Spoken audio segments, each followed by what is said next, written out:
Sesaat lagi Anda akan menyaksikan Apa Kabar Indonesia Malam.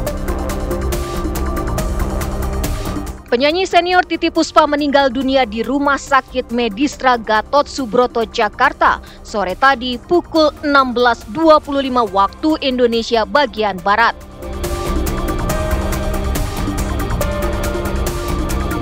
Presiden Prabowo Subianto melakukan lawatan ke 5 negara di Timur Tengah untuk membahas 1.000 warga Gaza Palestina ke Indonesia.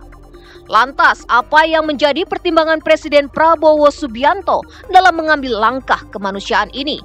Bagaimana dampaknya bagi rakyat Palestina khususnya warga Gaza? Seorang dokter yang tengah menempuh program pendidikan dokter spesialis Fakultas Kedokteran Universitas Pajajaran ditangkap polisi. Ia diduga memperkosa keluarga pasien di Rumah Sakit Hasan Sadikin, Bandung. Aksi bejat itu terjadi pertengahan Maret lalu di lingkungan RSHS. Publik pun geram dan mempertanyakan bagaimana kejadian sekeji ini bisa terjadi di lingkungan rumah sakit. Apakah pelaku mengidap kelainan seksual? Dan hukuman seperti apa yang pantas dijatuhkan agar kasus serupa tak terulang?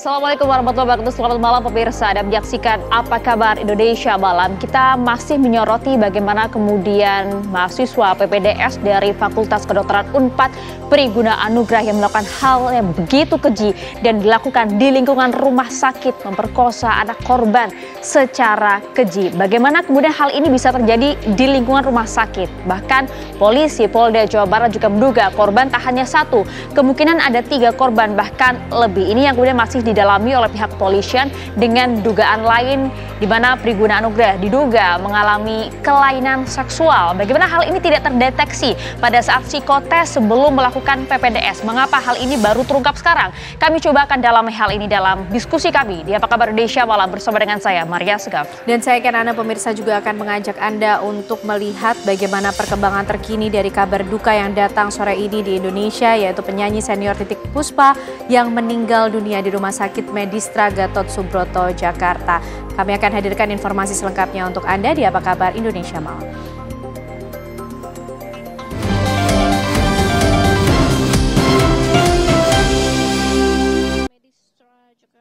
Ya pemirsa, kami awali informasi di Apa Kabar Indonesia Malam kali ini dengan informasi kabar duka di mana penyanyi senior Titiek Puspa, seorang legendaris, meninggal dunia di Rumah Sakit Medistra Gatot Subroto, Jakarta sore tadi pukul 16.25 waktu Indonesia Barat. Pada 26 Maret 2025 lalu, pemirsa, Titiek Puspa dilarikan ke rumah sakit setelah pingsan saat sedang melaksanakan syuting di salah satu televisi swasta. Setelah dibawa ke rumah sakit, nampaknya pelantun lagu Mari Rak Mari ini langsung dioperasi oleh dokter lantaran diduga mengalami pendarahan otak. Operasi kemudian dinyatakan berjalan dengan lancar, namun kondisi Titiek Puspa sempat menurun. Hingga kini penyanyi legendaris berusia 87 tahun itu masih menjalani perawatan intensif di Rumah Sakit Medistra Jakarta dan kini dinyatakan meninggal dunia.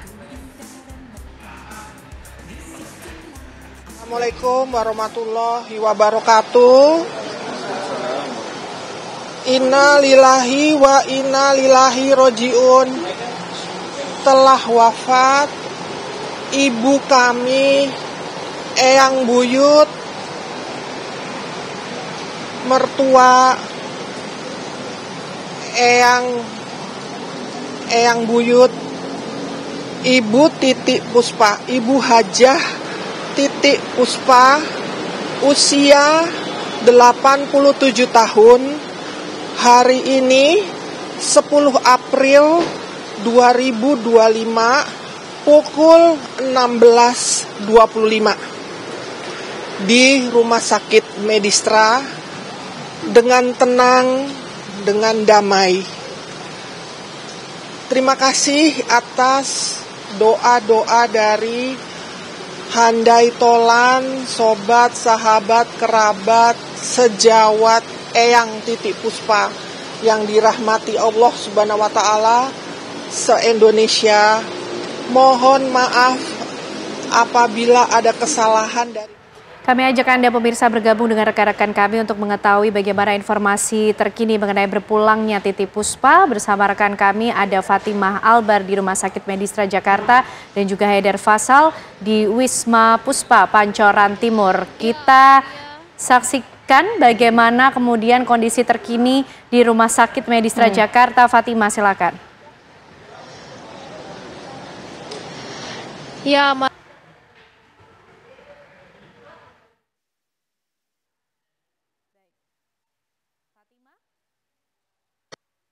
senior. Baik pemirsa, kita akan memperbarui ataupun juga memperbaiki hubungan komunikasi dengan rekan kami Fatimah Albar di Rumah Sakit Medistra Jakarta. Meskipun begitu sempat tadi terlihat sudah ada beberapa tokoh kemudian publik figur yang juga hadir untuk turut menyampaikan rasa duka atas berpulangnya Titi Puspa. Fatimah Albar.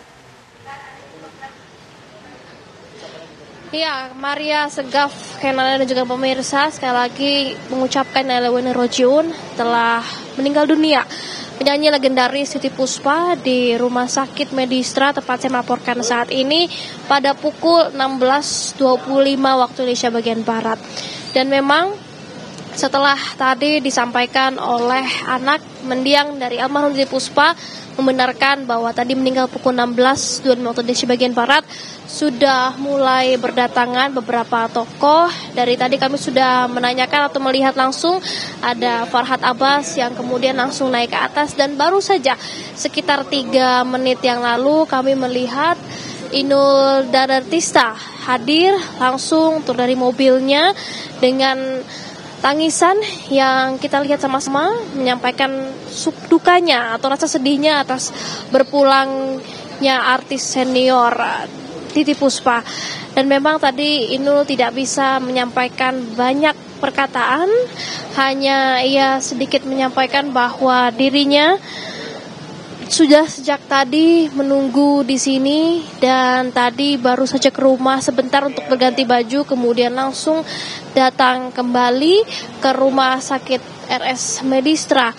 Begitu Ken, Anda dan Maria. Dan tadi juga tidak sempat menanyakan atau memberikan pernyataan lebih lanjut dari Inul Daratista karena kita sama-sama melihat bahwa kondisinya cukup terpukul, cukup sedih melihat apa yang sudah terjadi, yaitu meninggalnya atau ditinggalnya artis senior yaitu Titi Puspa. Sementara itu Kenan dan Maria. Ya, Fatimah tadi Anda sampaikan paling tidak sudah ada Farhad Abbas, kemudian juga Inul Daratista yang baru tiba di sana. Tapi sekiranya pukul berapa nanti kemudian jenazah dari Titi Puspa akan dibawa ke rumah duka di Pancoran Timur, Fatimah?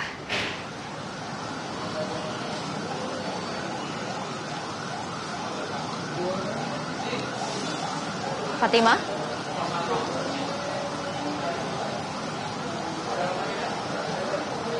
Oke, baik, kami akan perbarui komunikasi kami bersama dengan Fatimah Albar yang berada di Rumah Sakit Medistra Jakarta. Tapi kami ajak Anda menuju ke rumah duka. Sudah ada rekan kami Haidar Faisal di sana. Bagaimana kondisi saat ini di rumah duka? Haidar Faisal, apakah sudah ada saudara-saudara maupun tokoh nasional yang tiba di sana untuk melayat? Faisal? Baik Maria, Kenan dan juga pemirsa, sebelumnya innalillahi wa inna ilaihi raji'un.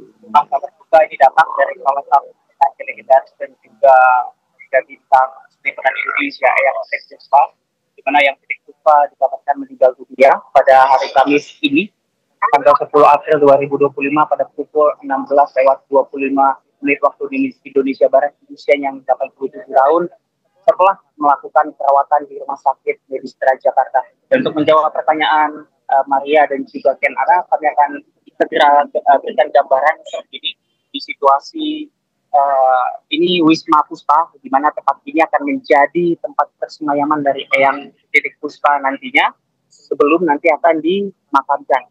Dan kalau saya bisa gambarkan terkait dengan situasi saat ini, memang sudah mulai tampak ramai jika dibandingkan sore tadi saat sebelumnya saya memberikan live report kepada pemirsa di rumah, di mana untuk saat ini awak media sudah mulai berdatangan, lalu juga pihak keamanan dari Kamtibmas Polsek Pancoran ini sudah datang juga untuk memastikan kondusivitas di Wisma Puspa ini, karena nantinya dikabarkan dan juga telah dikonfirmasi oleh pihak keluarga bahwa jenazah almarhumah Eyang Titik Puspa ini akan dibawa ke sini untuk dilakukan pesemayaman.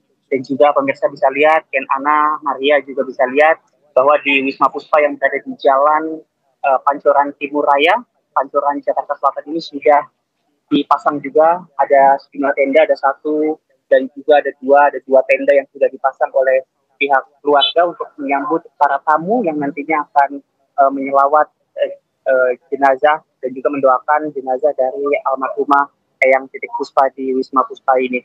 Dan hingga sampai saat ini tadi kalau ditanya siapa saja tokoh yang hadir, kami belum melihat ada tokoh-tokoh publik, Maria dan juga Ken Ana, ataupun tokoh artis ataupun aktor senior yang hadir.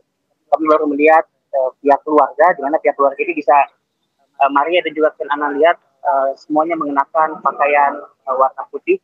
Dan memang untuk pihak keluarga sendiri tidak semuanya berangkat ke Rumah Sakit Medistra, di mana untuk sebagian juga tetap berada di sini untuk mempersiapkan segala kemungkinan yang ada.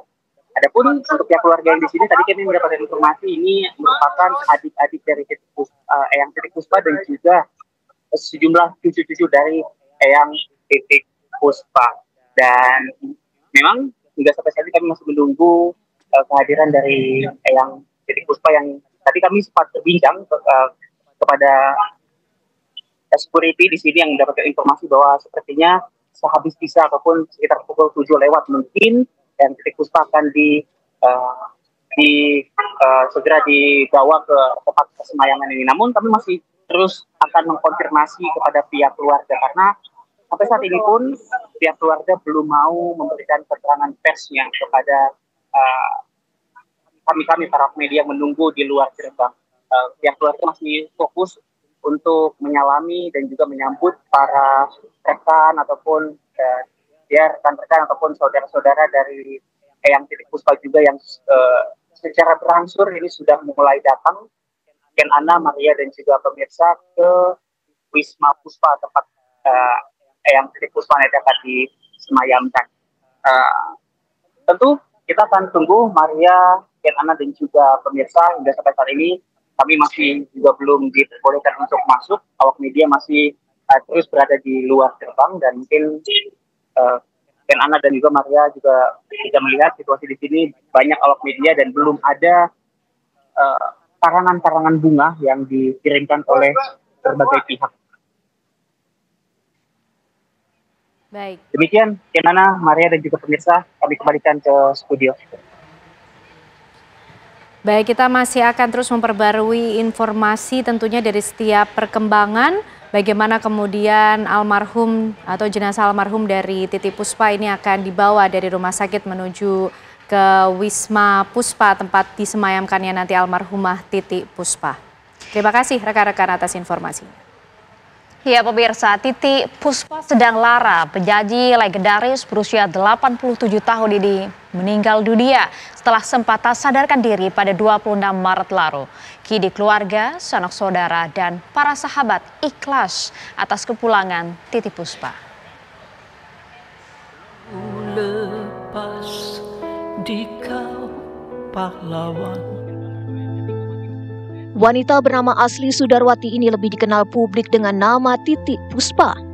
Parasnya yang cantik dan suaranya yang merdu langsung menarik perhatian publik kala itu.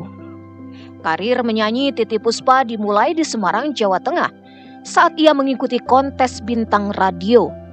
Selain menyanyi, Titik juga menunjukkan komitmennya di dunia seni operet yang tayang di TVRI.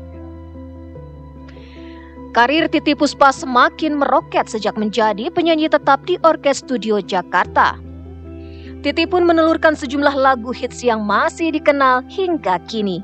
Di antaranya Si Hitam, Asmara, dan Marilah Kemari. Wanita kelahiran 1 November 1937 itu menikah dengan Zainal Ardi yang bekerja di RRI pada tahun 1957. Mereka dikaruniai 2 anak perempuan. Karena terinspirasi oleh sang suami, Titi Puspa mulai menulis lagu. Tak hanya menjadi penyanyi dan penulis lagu, Titi juga merambah ke dunia seni peran. Sempat didiagnosis menderita kanker serviks, Titi Puspa akhirnya dinyatakan sembuh setelah mendapatkan perawatan intensif dan menjalani kemoterapi. Wanita yang terlihat masih sangat cantik di usianya yang tidak muda lagi, dikenal dengan artis yang awet muda dan selalu menjaga kesehatan tubuhnya. Makan saya atur, tidur saya atur. Makan bekerja. dulu, ngaturnya gimana makan. nih Tante Titi? Jadi makan jangan dimakan yang tidak mampu, yang tidak baik buat badan. Apa yang tidak cocok dengan Anda nggak usah dimakan. Tapi yang penting kita yang masuk yang cukup, jangan berlebihan, ya. Karena kalau berlebihan juga tidak ada bagusnya, malah nanti menyusahkan kita sendiri. Wow, pasti banyak yang niru. Oke, tadi makanan ya.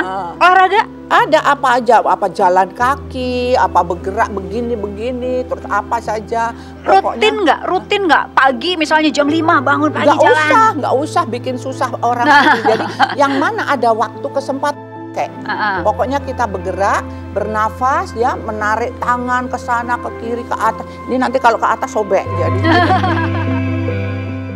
Tak heran di usianya yang sudah mencapai 87 tahun, Titi Puspa masih terlihat bahagia meski harus beraktivitas di atas kursi roda.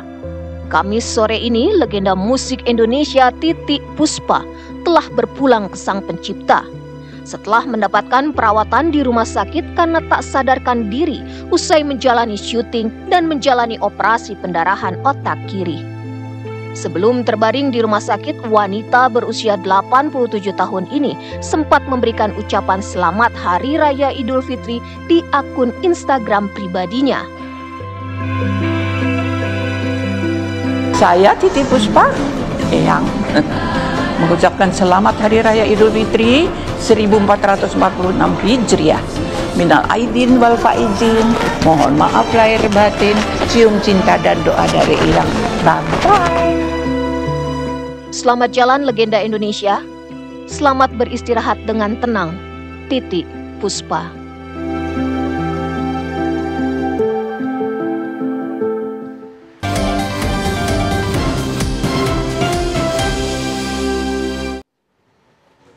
Pemirsa, Presiden Republik Indonesia Prabowo Subianto tiba di Ankara, Turki pada Rabu malam waktu setempat. Kedatangan Presiden Prabowo Subianto disambut langsung oleh Presiden Turki Recep Tayyip Erdogan. Kedua pemimpin negara tampak berjabat tangan dan juga saling berpelukan. Usai bersalaman, Presiden Prabowo dan Erdogan kemudian berjalan berdampingan melewati pasukan jajar kehormatan untuk menuju ke ruang tunggu.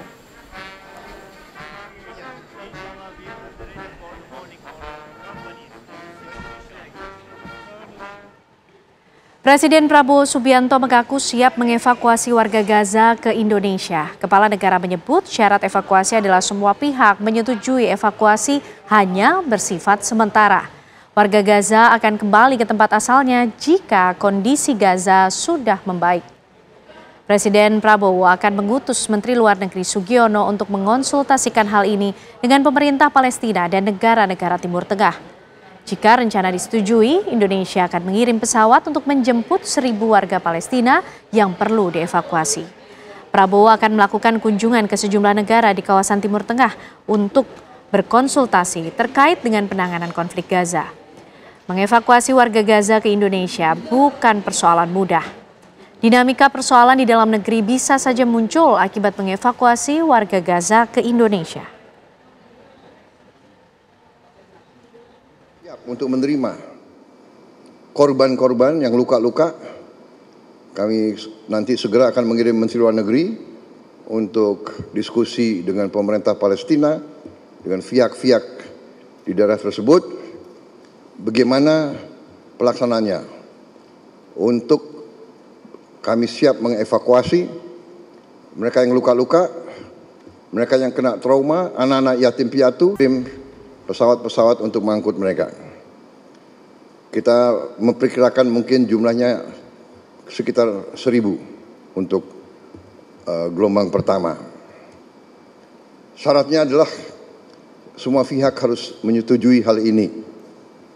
Kedua, mereka di sini hanya sementara sampai mereka pulih sehat kembali, dan pada saat mereka pulih sehat kembali, kondisi di Gaza sudah memungkinkan, mereka harus kembali ke daerah mereka asal. Presiden Prabowo Subianto melakukan lawatan ke 5 negara di Timur Tengah untuk membahas 1.000 warga Gaza Palestina ke Indonesia. Apa yang kemudian menjadi pertimbangan Presiden Prabowo dalam mengambil langkah kemanusiaan ini, dan bagaimana pula dampak bagi rakyat Palestina khususnya warga Gaza? Kami ajak Anda pemirsa untuk membahas hal ini bersama dengan pengamat Timur Tengah ataupun juga Direktur Baitul Maqdis Institute. Ada Bapak Pizarro Ghazali Idrus. Assalamualaikum, selamat malam Pak Pizarro.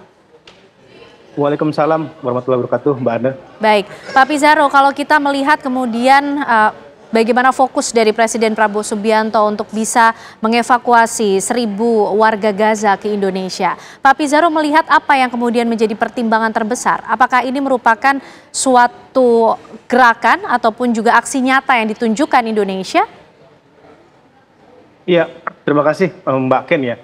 Ini kan kunjungan Pak Prabowo lahir di tengah banyaknya sekali kritik dari masyarakat, kemudian juga lembaga kemanusiaan dan serta aktivis tentang apa gebrakan terbaru Indonesia setelah kita mengetahui Israel mengakhiri gencatan senjata secara sepihak pada pertengahan Maret kemarin dan genosida terus berlanjut sampai sekarang.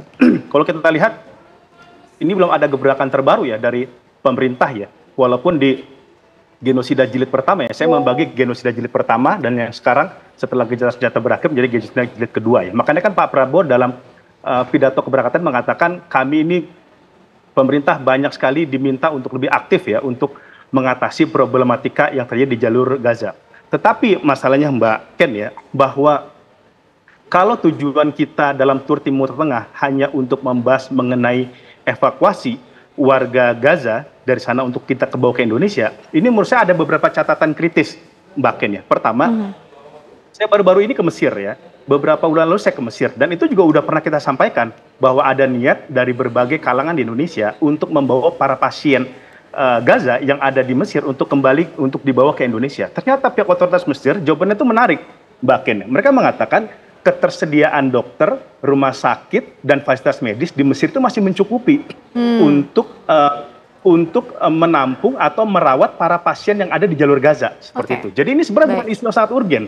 Kalau kita lihat ya, evakuasi para pasien ya, karena berbagai negara-negara Arab ya, ada Yordania, ada Mesir dan lain sebagainya, itu udah menampung para pasien dan mereka mengatakan fasilitas mereka itu masih mencukupi gitu. Untuk kemudian mereka bahkan tidak menyarankan agar pasien-pasien ini dibawa ke Indonesia. Karena apa? Karena kata mereka ini konsekuensinya bukan sementara nih seperti bayangan kita. Konsekuensinya para pasien yang dibawa ke Indonesia bisa jadi akan seumur hidup di Indonesia dan mereka belum tentu bisa kembali ke jalur Gaza. Seperti itu Mbak Ken. Oke, artinya bahwa langkah Presiden Prabowo untuk mengevakuasi 1.000 warga Gaza ini termasuk perlu untuk dikaji ulang dan cukup harus hati-hati ketika melakukan langkah ini, begitu Pak Pizarro?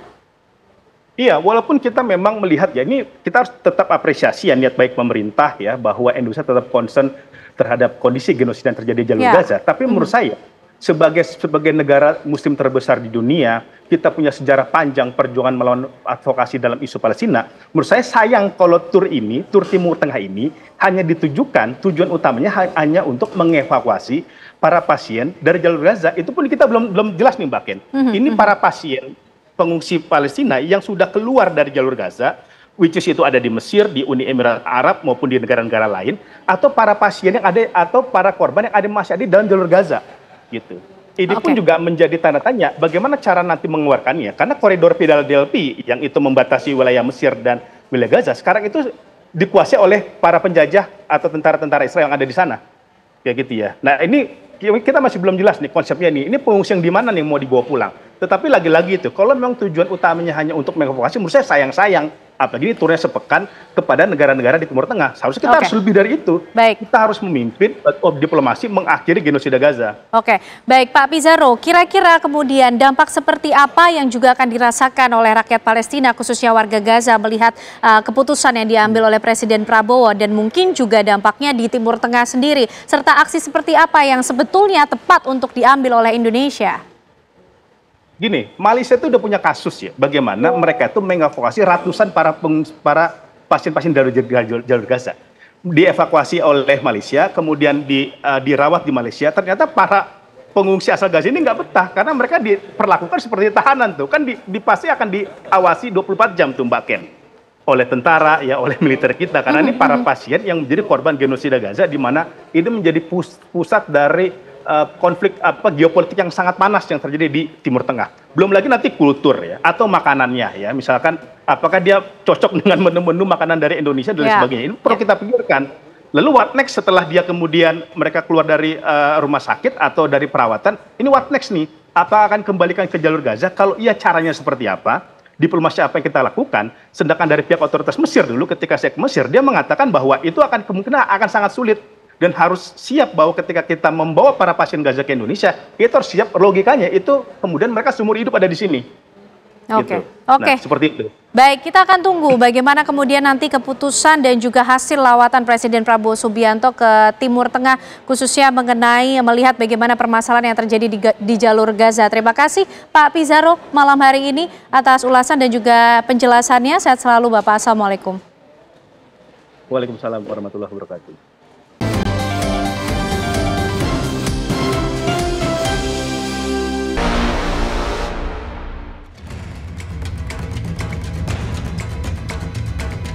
Seorang dokter yang tengah menempuh program pendidikan dokter spesialis PPDS Fakultas Kedokteran Universitas Padjadjaran ditangkap polisi. Ia diduga memperkosa keluarga pasien di Rumah Sakit Hasan Sadikin, RSHS Bandung. Aksi bejat itu terjadi pertengahan Maret lalu di lingkungan RSHS. Kasus ini mencuat setelah korban membagikan pengakuannya melalui media sosial. Pelaku diduga membius korban sebelum melancarkan aksinya. Ia menyuruh korban melakukan transfusi darah di gedung MCHC tanpa didampingi keluarga.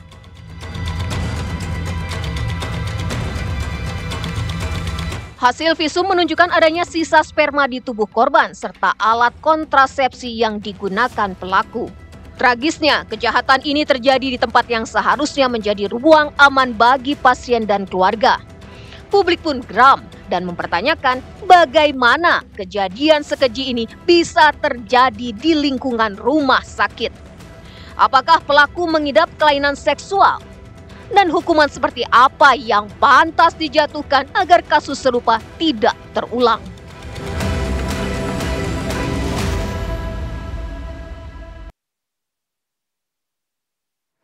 Ya, ini kemudian menyentuh rasa emosional kita semua ya. Mengapa kemudian ini bisa terjadi? Dilakukan oleh seorang calon dokter spesialis anestesi. Dan ini pula dilakukan di lingkungan rumah sakit yang kita tahu betul, bahkan saya yakin di rumah sakit sebagai tempat yang harusnya aman dan juga nyaman bagi pasien dan juga keluarga. Apa yang kemudian dirasakan dan juga ada di benak pelaku untuk bisa melakukan tindakan yang begitu keji terhadap keluarga pasien. Dan informasi ya, korbannya tidak hanya satu orang tapi lebih daripada itu, dan juga ada dugaan kelainan seksual. Mengapa ini baru muncul sekarang? Ini akan kita bahas bersama dengan sejumlah narasumber. Kami sudah hadir pemirsa bersama dengan kami di studio Apa Kabar Indonesia Malam. Sudah ada Mas Reza Indragiri selaku pakar psikologi forensik. Selamat malam Mas Reza. Assalamualaikum. Waalaikumsalam warahmatullahi wabarakatuh. Dan juga sudah hadir bersama dengan kami ada Dr. Nazriel Nazar, ini selaku dokter senior, ketua juga Biro Hukum dan Pembelaan Anggota PBID 2019-2021. Selamat malam Dr. Nazar. Assalamualaikum warahmatullahi wabarakatuh. Waalaikumsalam warahmatullahi wabarakatuh. Ini juga tersambung pemirsa melalui sambungan Zoom bersama dengan kami ada Dr. Gigi Mirza Mangku Anom SPKG. Ini merupakan dokter spesialis konservasi gigi. Beliau pula merupakan influencer yang juga pertama kali informasikan ada kejadian ini di media sosial. Selamat malam dokter. Selamat malam. Assalamualaikum warahmatullahi wabarakatuh. Waalaikumsalam warahmatullahi wabarakatuh. Dokter Mirza, kita coba ingin tanya dulu, dari mana pertama kali Anda mendapatkan informasi ini, dokter? Pertama, saya mendapatkan informasi itu dari salah satu akun sosial media Instagram, membagikan kisah ini, tapi hanya sepintas.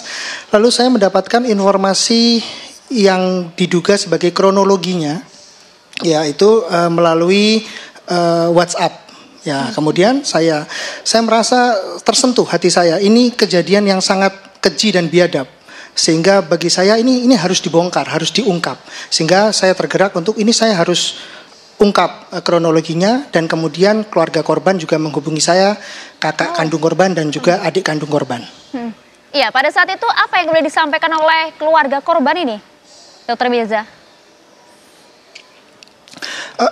Kalau dari keluarga korban, jadi mereka menyampaikan bahwa berterima kasih yang pertama karena sudah dibantu untuk disebarluaskan. Lalu yang kedua meminta untuk dibantu tetap dikawal, dan yang ketiga mereka menceritakan kronologinya versi dari keluarga. Tentu tidak sedetail kronologi yang sudah beredar di sosial media, karena dari keluarga juga dapat informasinya dari RSAS atau dari universitas itu tidak begitu lengkap. Nah, sehingga pada akhirnya dapat press release dari polisi, kemudian ini menjadi terbuka gitu. Oke. Intinya keluarga menceritakan seperti itu dan menceritakan bahwa kejadian tanggal 18 itu pelaku itu sempat direkam dia sedang mondar-mandir di lorong rumah sakit. Ya, Dokter Mirza, Anda kan juga merupakan seorang dokter yang juga kemudian fokus juga terkait dengan pendidikan dokter begitu ya. Mengapa hal ini kemudian bisa begitu dengan mudahnya terjadi di lingkungan rumah sakit, Dokter Mirza? Kita nggak bisa masuk di akal nih membayangkan hal ini, dokter.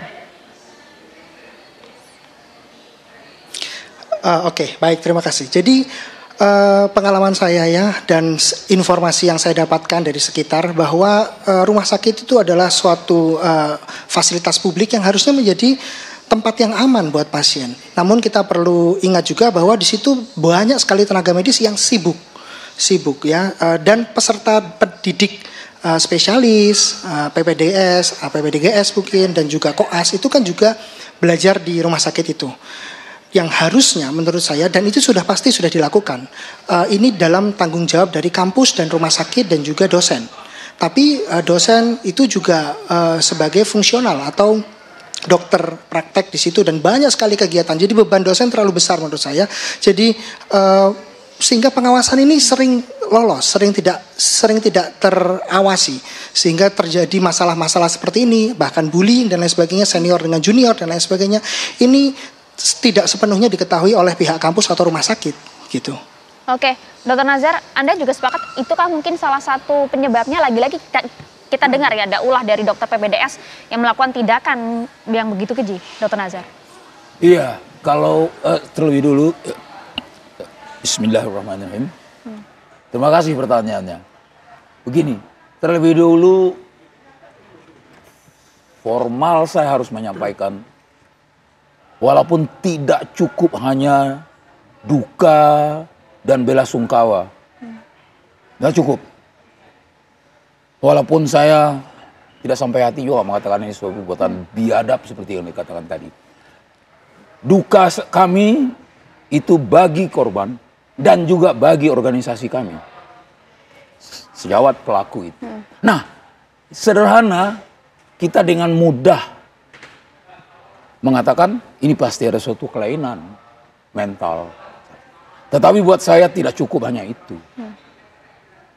Yang pasti tadi sejawat Mirza sudah mengatakan, di satu sisi di tempat kejadian itu mesti ada yang bertanggung jawab tentang paling kurang, pada level paling bawah, pengawasan. Pengawasan itu ada di institusi itu. Kalau dia adalah residen, dia itu adalah murid, dia adalah pelajar, dia anggota dari atau calon anggota dari Perdatin, perhimpunannya itu. Lalu dia PPDS atas nama universitas, itu pertanggungjawabannya juga ada. secara akademik. Tetapi menyangkut pengawasan, kita nggak boleh tidak fair. Di tempat kejadian, Rumah Sakit Hasan Sadikin bertanggung jawab penuh tentang itu. Persoalan porsinya bagaimana, itu ada SOP, ada ketentuan, ada aturan-aturan yang bisa diikuti. Jadi nggak bisa lepaskan itu. Saya teruskan bahwa dengan dilepaskannya, as soon as possible dia dikembalikan ke fakultasnya, kembalikan ke bagiannya, dikembalikan ke universitasnya, itu oke, administratif.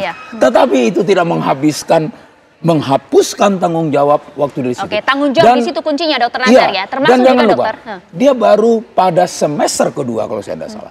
Itu baru melewati 6-7 bulan. Itu dia, sampai di sana, Dokter Nazar. Ini baru 2 semester, masih murid PPDS. Mengapa dia kemudian bisa begitu leluasa melakukan tindakan ini, menggunakan obat bius dengan seenak dia sendiri gitu ya, dokter ya, begitu biadab tindakannya dilakukan di lingkungan rumah sakit. Dokter Mas Reza, Anda bisa menjelaskan hal ini? Apa yang kemudian ada ya di benak pelaku ini?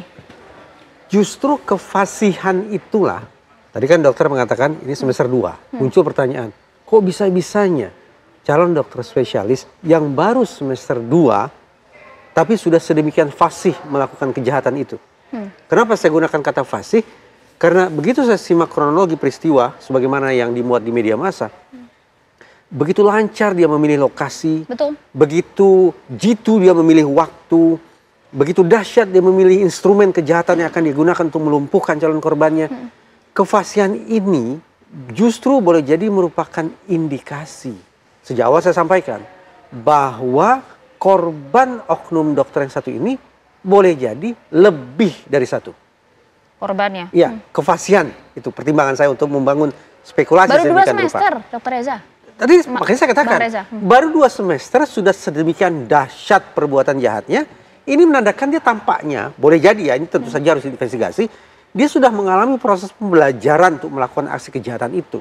Sehingga tingkat kecanggihan perilaku jahatnya pada saat ini sudah sedemikian, tadi saya gunakan kata fasih.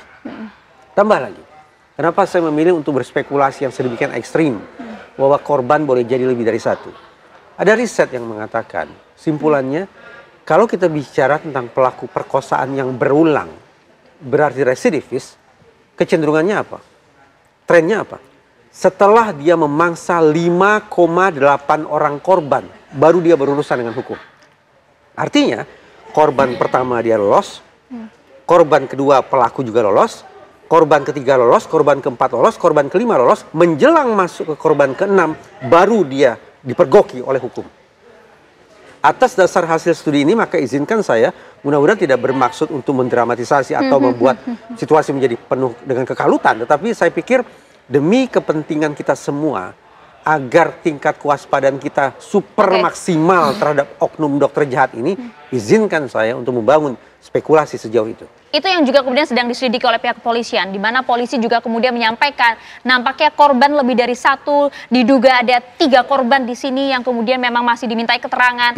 Dan pula yang kemudian membuat kita tercengang juga, pelaku diduga memiliki kelainan seksual. Pertanyaannya, mengapa itu baru muncul sekarang? Dokter Nazar, dijawab nanti. Sesaat lagi kami akan kembali untuk Anda.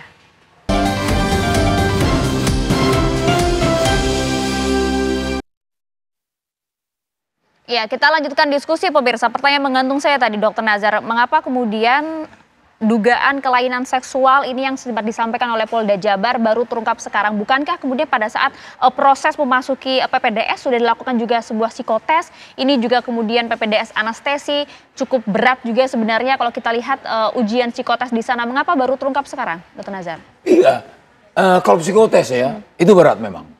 Ada beberapa bagian di seluruh disiplin ilmu itu yang berat sampai sedang. Ya, yang jelas yang setahu saya, anestesi ini termasuk yang terberat. Gitu. Tapi, Maria, karena psikotes yang kemudian mengarah kepada, bukankah sudah dilakukan psikotes yang berat? Tapi itu psikotes itu bukan lebih khusus terhadap, katakanlah ada penyimpangan perilaku seperti itu, tidak cover, tidak tercover oleh psikotes yang itu, tidak ada itu. Boleh tanya sama beliau ini nanti. Nggak jaminan untuk itu. Yang ianya adalah menjawab namanya itu adalah ini saya menomor paling bawahkan tentang bahwa ada kelainan mental, kelainan seksual. Itu janganlah kita bermain dengan itu terus menerus. Bukan kamu maksud saya, kita nggak boleh. Polda Jabar menyampaikan ini. Terserah who they are, tapi tidak ke situ awalnya. Kita harus melihat, kalau mau lihat dia berpendidikan, prosesnya dilihat. Bagaimana bisa diterima. Lalu kita bisa men-trace apakah selama ini koleganya mana sesuatu. Itu penting. Pergaulannya sekolah 7-8 tahun di Maranatha dan seterusnya. Bukan untuk menafikan atau untuk melakukan cap yang tidak bagus untuk alma maternya, tidak. Nah, kembali ke yang tadi, saya agak simpangkan sedikit pertanyaan itu. Ada satu yang menggores di hati kami, warga dokter ini. Tadi pengawasan di tempat kejadian. Jelas Hasan Sadikin. Persoalannya adalah, kami ini punya apa yang disebut etika. Nah, 2 tahun belakangan ini, ya, etika itu sangat longgar dirasakan. Tolong dicatat omongan saya. Sangat longgar dirasakan oleh kawan-kawan. Barangkali dia sejawat saya masih membahasakan dia sejawat. Sejawat saya ini juga merasakan itu. Longgar. Karena regulasi yang berjalan selama ini itu begitu. Kenapa diberikan catatan 2 tahun terakhir ini? Iya, 2 tahun terakhir ini bukan nggak terjadi perubahan regulasi mendasar yang mengatur praktek kedokteran dan mengatur profesi kedokteran. Saya berbahasa halus ini. Jadi dengan demikian orang merasa tidak ada lagi badan khusus organisasi yang selama ini mengawasi etika, mengawasi perilaku, sudah tidak punya kuku lagi. Saya tidak mengatakan taring. Apakah kemudian itu yang juga menjadi salah satu faktor ya dokter-dokter nakal atau kita juga bisa sebut pelaku ini kemudian memanfaatkan situasi dengan begitu luar biasanya, leluasannya dengan perlakuan yang begitu keji. Saya ingin bertanya kepada dokter, kepada Mas Reza. Untuk itu kan nggak bisa dikatakan dengan ini longgar, harus pembuktian. Tetapi kenyataannya seperti itu. Dengan ini longgar, siapa yang tidak akan memanfaatkan sebuah kelonggaran? Mari kita jujur. Siapa yang tidak memanfaatkan sebuah kelonggaran? Apalagi dalam situasi-situasi yang memaksa. Memaksa itu bisa karena needs-nya. Dia yang memaksa itu walaupun itu jahat, salah, dia paksakan. Itu kan juga keadaan memaksa buat dia. Ada peluang. Fakta baru ini, fakta baru Mas Reza. Kalau misalnya kita lihat juga. Disitulah peran organisasi. Ya. Organisasi apapun juga. Yang bernama organisasi profesi. Itu. Kami tidak punya, kalau nggak mau dikatakan taring. Nggak mau saya katakan taring. Taring itu terlalu menggigit. Tapi kami tidak punya lagi tangan-tangan bijak. Menjaga, mengguidance etika itu. Menjaga etika itu harusnya tugas dari sebuah organisasi, termasuk juga yang kemudian agak mengganggu benak saya, Mas Reza. Saya juga sama tidak sepakat dengan Polda Jabar yang juga sempat menyampaikan ini ada kelainan seksual di sana. Jangan sampai kemudian faktor ini yang kemudian memperingan hukuman, Mas Reza. Patut tidak kalau kami sebut bahwa ini merupakan predator seks ini, Bas? Kalau korbannya memang lebih dari satu, sah sudah sebutan populer bahwa oknum dokter ini merupakan predator adalah sebutan yang beralasan. Kalau saya ingin tarik mundur begini. Kita di ruang diskusi ini, dan saya yakin juga semua pemirsa TV One bersepakat, kita ingin oknum dokter jahat ini dihukum berat. Right?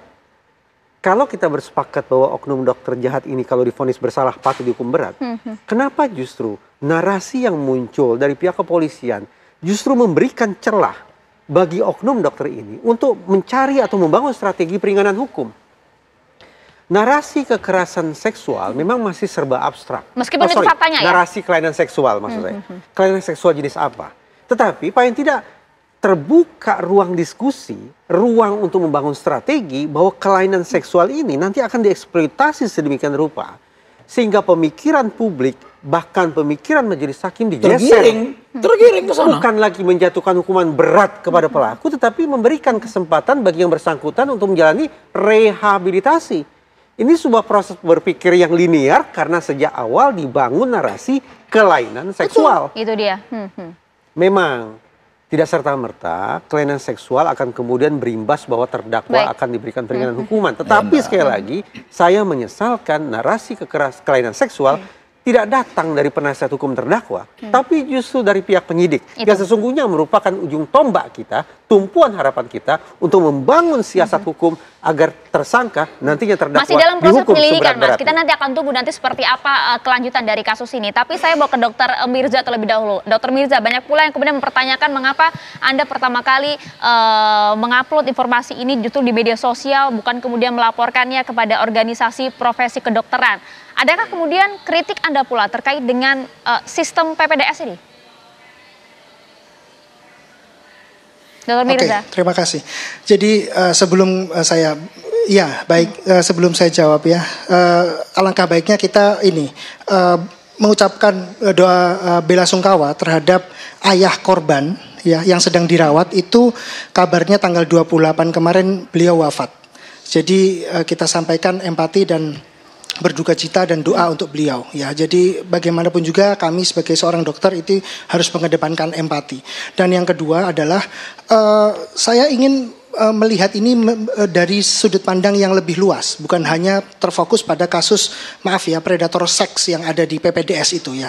Tapi sistemnya harus diperbaiki karena kejadian ini bukan sekali, kejadian serupa ini tidak hanya sekali dan mungkin tidak terblow up di media saja. Kenapa? Karena budaya yang selalu mencoba untuk selalu sudah kita redam, kita tutup, kita selesaikan sendiri.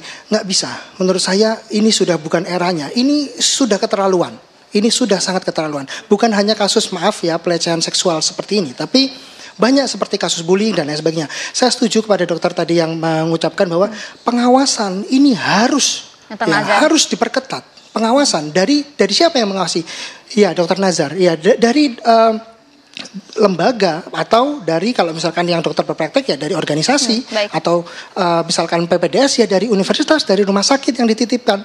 Dan itu yang ingin saya sampaikan bahwa ini harus sudah dihentikan seperti kayak gini. Jadi bullying, budaya-budaya seperti ini yang dianggap wajar, budaya perselingkuhan itu Dokter Nazar pasti tahu bahwa ini sudah dianggap sebagai sesuatu yang wajar, padahal ini tidak wajar dan ini harus diawasi. Jadi saya ingin ini pengawasan yang jauh lebih bagus lagi. Terima kasih. Ya, pengawasan yang harus jauh lebih baik ini harusnya menjadi kasus terakhir. Kita tidak ingin dengar lagi kasus-kasus serupa terjadi. Kita tentu ingin ini diusut secara tuntas baik itu oleh kepolisian maupun juga oleh organisasi terkait. Terima kasih banyak Dokter Mirza atas waktunya. Terima kasih Dokter Nazar dan juga Mas Reza. Mohon maaf waktu kita singkat sekali. Nanti kita berjumpa lagi dengan Dokter Nazar dan juga Mas Reza. Terima kasih banyak. Kami akan jeda kembali. Sesaat lagi kami akan kembali untuk Anda.